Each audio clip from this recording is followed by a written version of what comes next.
Divórcio, casamento, recasamento, adultério, esses são tópicos que todo pastor logo vai ter que encarar na sua lida, na vida da igreja local.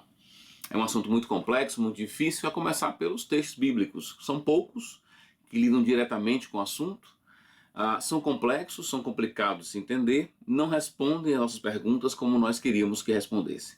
Além disso, você tem a própria complexidade envolvendo adultério, casamento, recasamento. As variáveis são brutais.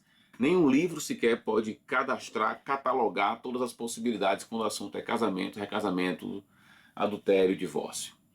Eu queria aqui trazer uma colaboração, pensando especificamente no texto de Mateus capítulo 5, verso 32.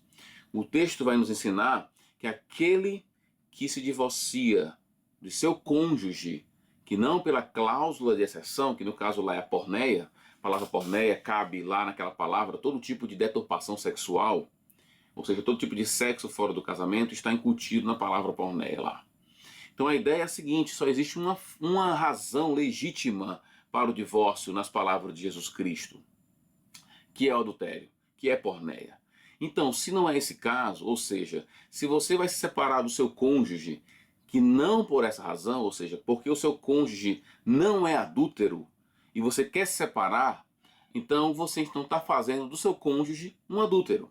A ideia do texto é, se uma separação se dá, se um divórcio se dá por razões ilegítimas, a pessoa que toma essa decisão expõe o seu cônjuge a uma relação posterior, no caso lá do texto, né, hipotetizada.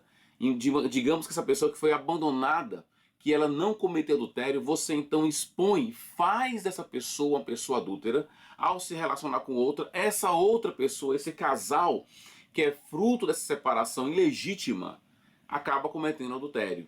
E o ponto principal aqui é, quem é o responsável por esse casamento, olha, por esse adultério que vem decorrente de uma separação ilegítima? Segundo o texto, é aquele que tomou a decisão de se separar de forma errada.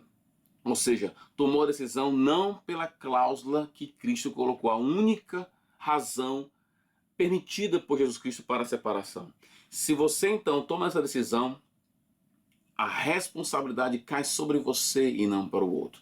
É verdade que ali você tem um quadro de adultério. Jesus Cristo vai dizer, você então expõe essa pessoa expõe não, faz essa pessoa alguém que vai cometer adultério junto com outra pessoa. Mas o ponto mais importante é, esse adultério que é real não é responsabilidade do casal, mas daquela única pessoa que tomou a decisão de separar, senão pela razão única que poderia levar uma separação, um divórcio a ser legítimo, a relação sexual ilícita. Isso é muito importante na lida com a igreja, porque essa tônica de Jesus ecoa o que nós encontramos no Antigo Testamento, onde encontramos várias passagens onde ali a parte inocente é sempre levada em conta.